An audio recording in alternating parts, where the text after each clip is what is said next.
Before this story begins, it is worth remembering one thing. Not every battle in society is fought in public. Some are waged in silence, through documents quietly altered, signatures carefully copied, and decisions made far from those who will suffer their consequences. Book 3 of The Earl's Four Sons turns its gaze away from ballrooms and scandal sheets, and toward a more insidious danger: a lie made lawful. Benedict Vane has always been the quiet brother. Observant, disciplined, and precise, he has lived his life among papers and proofs, believing that truth, properly examined, will always prevail. He is not admired for charm, nor pursued for spectacle. He is trusted, until trust itself becomes a weapon. Eleanor Ashcombe has never expected protection from the world, or mercy. Left to care for her family with little more than integrity and endurance, she has learned that survival often depends on silence, and that justice is rarely offered to those without influence. When a forged document threatens to strip her of everything she has built, Eleanor does not cry out. She stands. What follows is not a story of rescue, but of partnership, not of grand declarations, but of decisions made at great personal cost. As Benedict uncovers the truth behind a legal lie designed to erase Eleanor's life, he must decide what matters more, his reputation or his conscience. This is a story about what is written and what is chosen. This is Book 3 of The Earl's Four Sons, The Scholar and the Distressed Gentlewoman. Chapter 1. Ink that would not wash away. Benedict Vane had learned, through long habit, that paper was more honest than people. People hesitated. Paper did not. It could lie, certainly, but it lied consistently, and consistency was the first crack through which truth might be prized loose. Ink did not blush. Margins did not equivocate. A hand that forged once would do so again, and in repetition, there was always a flaw. It was this conviction that kept Benedict awake long after London had surrendered to sleep. His chambers were quiet in the particular way only book-lined rooms could be. No idle clutter, no ornament without purpose. The fire had burned low, embers glowing dully, while a single oil lamp cast its steady light across the desk where Benedict sat, spectacles perched low upon his nose. Before him lay a disorder no one else would have noticed. Letters, receipts, printers' accounts, solicitors' copies, documents drawn from separate lives, separate intentions, never meant to share a surface. Yet Benedict had arranged them with care, aligning edges, matching inks, comparing pressure and slant as though the papers themselves were in conversation. At the centre lay one folded sheet. Benedict did not touch it again. He had already committed it to memory. The handwriting was elegant, controlled, practiced. The strokes were confident without flourish, the spacing deliberate.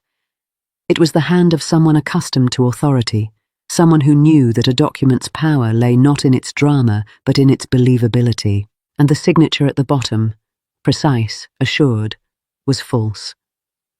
Benedict removed his spectacles and pressed his fingers briefly to his eyes.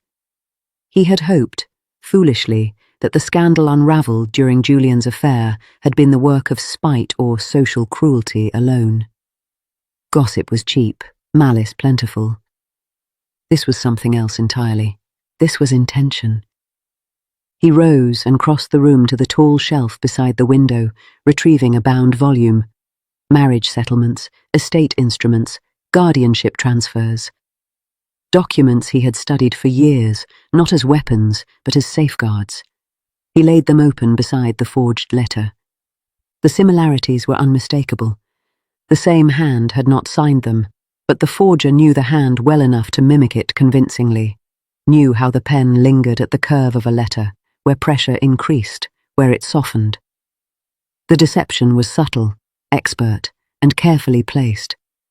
Whoever had done this understood law, understood property, understood precisely how little pressure was required to ruin someone who lacked the means to resist. Benedict exhaled slowly. This was not merely Lady Davenant's orchestration. She dealt in influence, not instruments. She preferred whispers to paperwork. This was the work of someone who knew consequence. A knock sounded at the door. Benedict did not startle. He had been expecting it. "Come in," he said. The door opened to admit Marcus. His eldest brother looked tired, more so than he had before marriage, but there was a steadiness to him now that had not always been present. Marcus no longer bore duty alone. He carried responsibility with purpose. "You're certain?" Marcus asked quietly. Benedict nodded. "Beyond reasonable doubt." Marcus stepped closer, his gaze fixed on the papers. If this document had been acted upon, it would have altered guardianship and property rights, Benedict said. Quietly, lawfully, irrevocably. "And the target?" Marcus asked. Benedict hesitated. "The next move," he said carefully, "would not have been against us."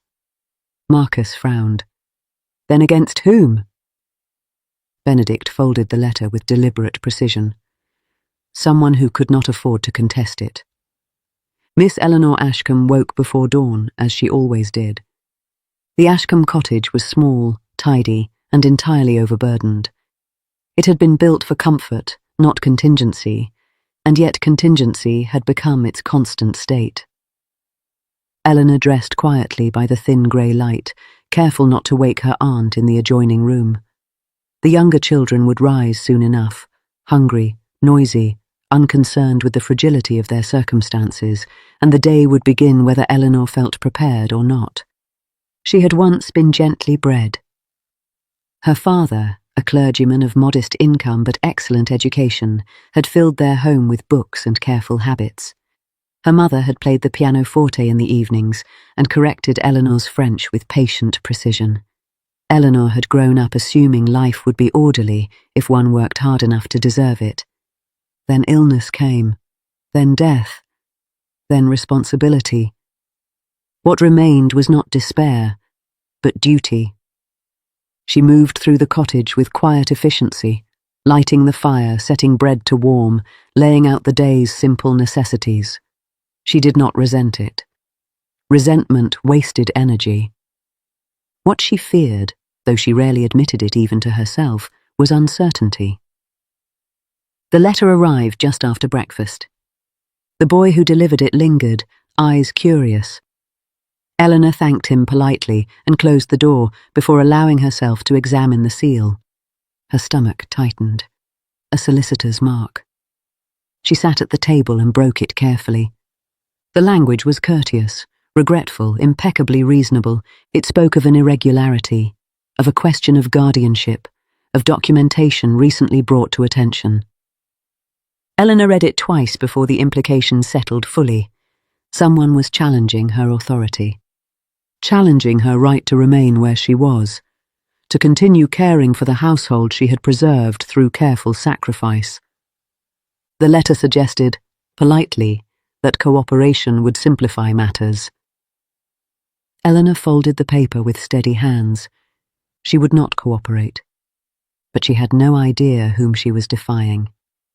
3 days later, Benedict Vane stood at the edge of a modest sitting room and watched Eleanor Ashcombe speak. He had come to observe. Professional distance demanded it. His involvement was already more than prudent. Any further entanglement would invite speculation he could ill afford. And yet, from the moment she began to speak, Benedict found himself listening with something dangerously close to admiration. She did not plead. She did not raise her voice. She stated facts with clarity and restraint, correcting assumptions without condescension, refusing concessions without hostility. Her composure was not rehearsed. It was earned, forged through necessity rather than confidence. The man opposite her, a local agent sent to assess the situation, had underestimated her. Benedict saw the moment he realized it. When Eleanor finished, the room fell silent. The agent retreated with assurances that sounded hollow even to himself. Eleanor turned and met Benedict's gaze. For a moment, neither spoke. Then she said quietly, "You are not here by accident. Benedict inclined his head. No. Her eyes sharpened. Then I should like to know why. Benedict did not answer at once. Instead, he observed her more closely, the careful set of her shoulders, the faint tension at her jaw. This was a woman who rationed her strength. You have been targeted, he said finally. She did not deny it. That has become clear. For reasons that extend beyond your household, Benedict continued, the document used against you is not merely inaccurate, it is forged. Eleanor's breath caught, just slightly. I believed as much, she said, but belief does not carry weight. No, Benedict agreed. Proof does. Rain began to fall against the window, soft at first, then steadier. Eleanor folded her hands. If you intend to help me, Mr. Vane, I should be clear about something. Benedict met her gaze. Please. I will not be rescued, she said.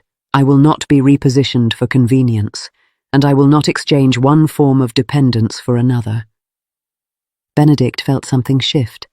Respect, perhaps, or recognition. I am not offering protection, he said. I am offering assistance. There is a difference. She considered him carefully. In my experience, that difference rarely survives scrutiny. Then scrutinize me, Benedict replied. She held his gaze for a long moment. Very well, she seemed to say. You may stay, Eleanor said at last, but I will not be silent. Benedict nodded. Nor should you be. And as the rain continued to fall, Benedict realized, too late to prevent it, that the law had found not merely a case, but a conscience. And that love, quiet, inconvenient, and profoundly dangerous, had just entered the room. Chapter 2. The Cost of Being Believed. Eleanor Ashcombe had long understood that danger did not announce itself with raised voices or open threats. It arrived instead with courtesy dressed in reason, courtesy that expressed regret, courtesy that assured her no one wished her harm, only resolution. Men who intended to dispossess her spoke gently, with measured concern, as though the inconvenience of her life were an unfortunate clerical oversight rather than a deliberate strategy. The solicitor returned on the 4th day. This time he brought papers. He arrived precisely at 10 o'clock, hat in hand, expression grave but sympathetic. Eleanor received him in the sitting room, where the furniture bore the marks of years of careful use and the windows admitted a thin, uncertain light. She did not offer him a seat. I regret troubling you again, Miss Ashcombe, he said, unfolding his gloves. But matters of guardianship cannot remain unresolved. Eleanor folded her hands calmly. Nor should they. He placed the documents on the table between them. I am obliged to inform you that evidence has been presented, suggesting your claim may be irregular. Eleanor did not touch the papers. Define irregular, she said. The solicitor hesitated, a fraction too long. A document has come to light indicating that your late uncle intended alternative arrangements. Eleanor's pulse quickened, but her voice remained steady. I attended every meeting with my uncle's solicitor. I managed his affairs during his illness. There was no such intention. Intentions change, the man replied mildly. Not without record, Eleanor countered. He sighed, a performance of regret.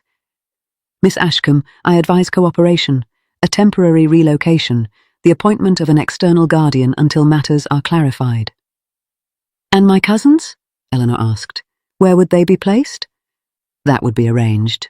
By whom? Silence answered her. Eleanor straightened. You are proposing to dismantle a household based on a document you have not yet proven genuine.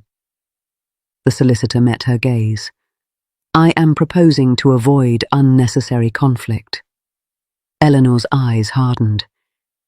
Conflict is not avoided by surrendering to fraud. His expression cooled. That is a serious accusation. So is the implication that I would misrepresent my uncle's wishes, Eleanor replied. When he left, Eleanor sat alone for a long while, staring at the closed door. She did not cry. She felt something colder settle into place.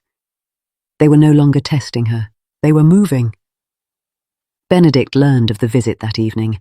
He had returned to his chambers with the unease that now accompanied any day spent apart from the Ashcombe matter. His work, normally a refuge, felt oddly hollow. Documents that once absorbed him entirely now seemed secondary, their importance diminished by the human cost unfolding beyond their margins. When Eleanor's message arrived, brief, precise, restrained, he read it twice before standing. He had not meant to return so soon. Professional caution urged distance. His involvement already skirted propriety. Any further association would invite speculation he could not easily counter. And yet, he went. Eleanor was in the back garden when he arrived, sleeves rolled, hands deep in the soil as she coaxed stubborn roots into order. The day was overcast, the air heavy with the promise of rain. "You should not be here," she said when she saw him. "I suspected you might say that," Benedict replied. She wiped her hands on a cloth and straightened. "They came again." "I know," he said. "The document is being circulated." Her gaze sharpened. "Then you know it is false." "I am certain." They moved inside, the quiet of the cottage closing around them. Eleanor listened as Benedict explained what he had uncovered, the pattern of payments, the routing through intermediaries, the discrepancies in the signature. "This is not careless fraud," Benedict said. "It is calculated, and it is not aimed at you alone." Eleanor absorbed this in silence. "So I am convenient," she said at last. "Yes." She nodded once. "That is oddly reassuring." Benedict frowned. "How so?" "If it were personal malice, it would be harder to fight. Convenience can be undone." Benedict studied her. "You speak as though you intend to fight." "I intend to stand," Eleanor replied. "Whether I prevail is another matter." "There may be another path," Benedict said slowly. Eleanor turned to him. "I will not be hidden." "I would not suggest it," Benedict replied. "Nor do I intend to rescue you." Her eyes narrowed slightly. Those assurances are often made by men who mean to do exactly that. Benedict met her gaze. "I intend to assist you in proving the truth. Nothing more." "And if the truth is inconvenient?" she asked. "Then it will be inconvenient to those who prefer lies." She considered him for a long moment. "You risk your reputation by involving yourself," she said quietly. "Yes. You risk your career." "Yes. And yet you persist." Benedict did not answer immediately. "Because," he said at last, "this is how injustice survives, by relying on reasonable people to step aside." Eleanor looked away. The summons arrived within the week, not formal, not dramatic, merely an invitation to clarify certain matters before a local magistrate. The implication was unmistakable. Eleanor's integrity was now a subject of public consideration. Benedict attended not as advocate, but as witness. The room was spare, its furnishings utilitarian. Eleanor stood alone at the centre, her composure absolute. Questions were asked. She answered them without embellishment, her voice steady, her facts precise. When the forged document was produced, Benedict requested permission to examine it. Granted reluctantly, he held it up and began to speak, not with passion, but with methodical clarity. He explained the inconsistencies in ink pressure, the misalignment of stroke order, the overconfidence of the signature. The magistrate frowned. A murmur followed. Eleanor watched Benedict with something close to awe. He did not raise his voice. He did not appeal to sympathy. He allowed the truth to dismantle the lie, piece by careful piece. When the session adjourned, Eleanor felt light-headed, not with relief, but with the weight of what still lay ahead. Outside, she stopped abruptly. "You will be marked for this," she said. "They will not forgive you." Benedict met her gaze steadily. "I am accustomed to being underestimated. That is not the same thing." "No," he agreed, "but it is related." She hesitated. "Why do this?" Benedict's voice softened. "Because silence is not neutrality." For a moment, something fragile hovered between them. Recognition, perhaps, or shared risk. "You should go," Eleanor said quietly. "If you remain much longer, they will begin to speculate." "Let them," Benedict replied. She watched him leave, with a tightness in her chest she did not attempt to name. For the first time since the first letter arrived, Eleanor Ashcombe felt something she had denied herself for years. Hope. And with it, fear. Chapter 3. What the World Will Cost You.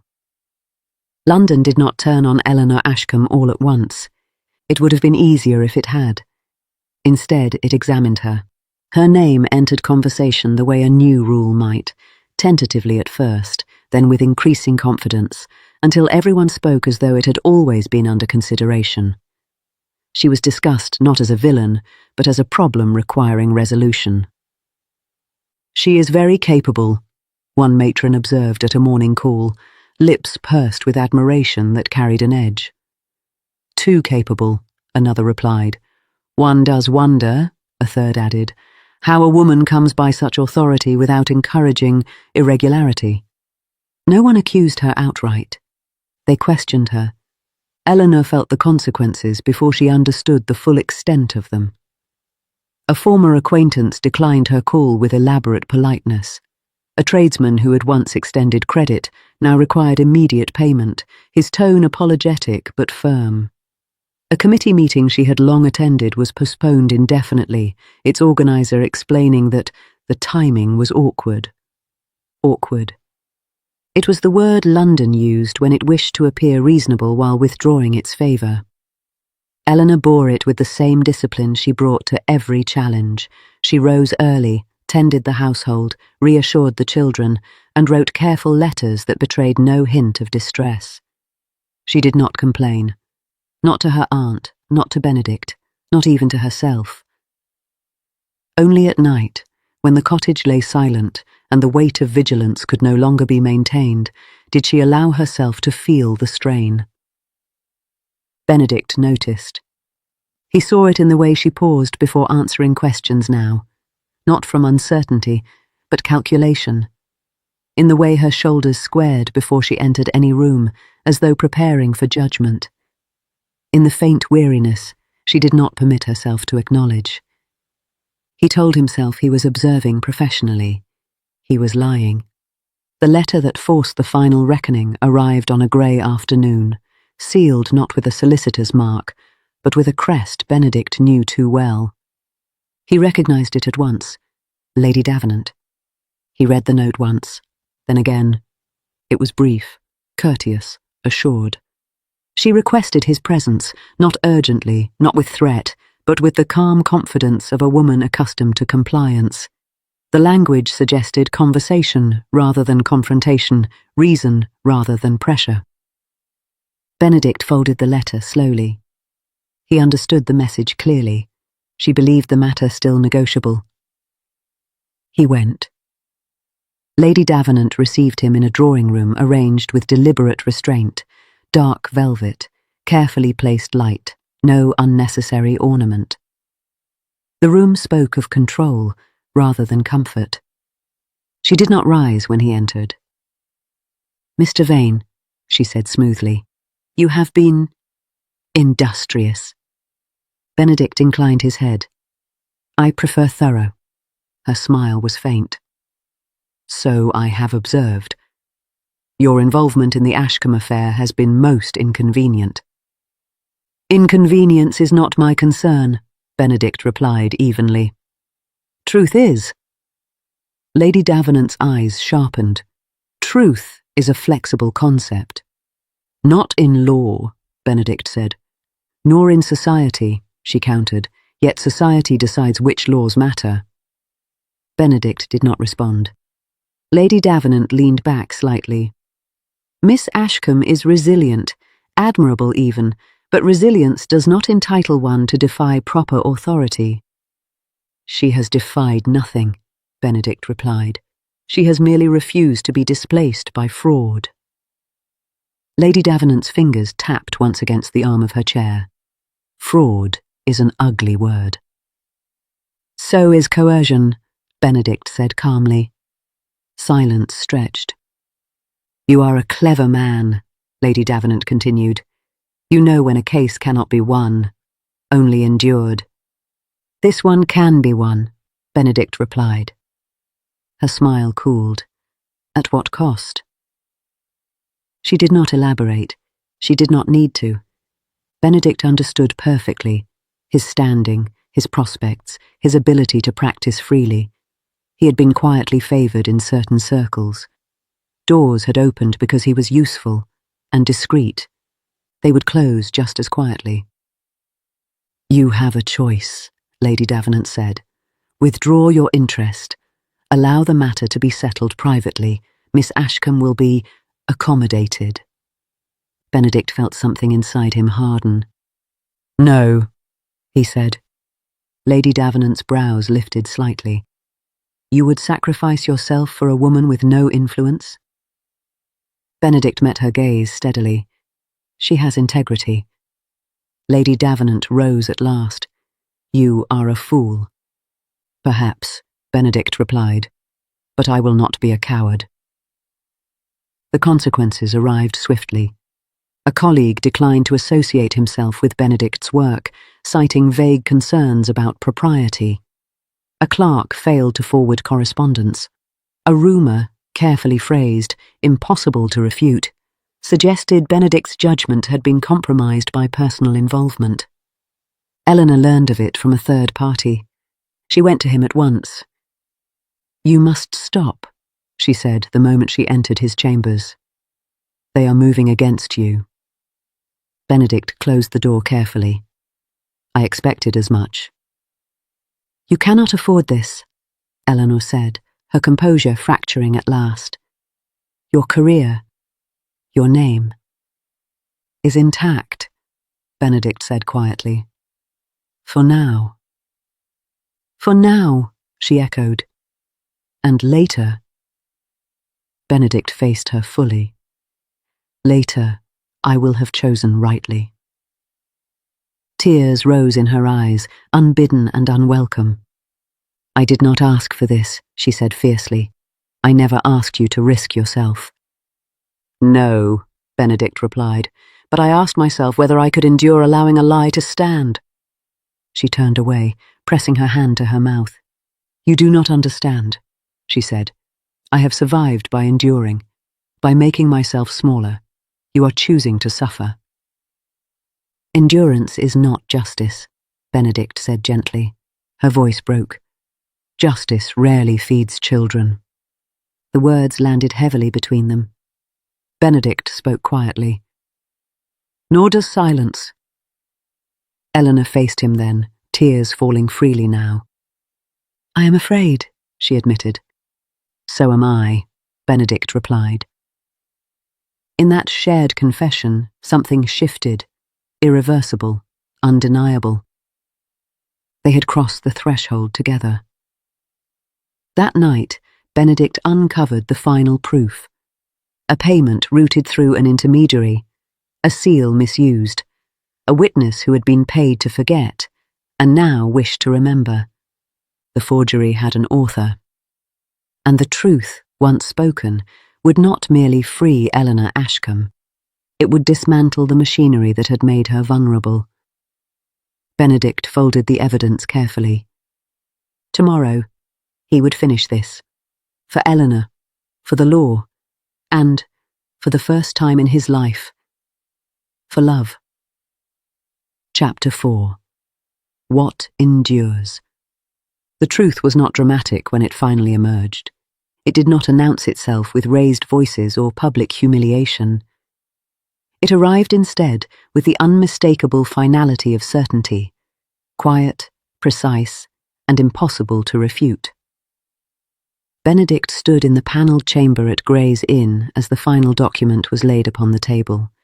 The men assembled there were not given to sentiment.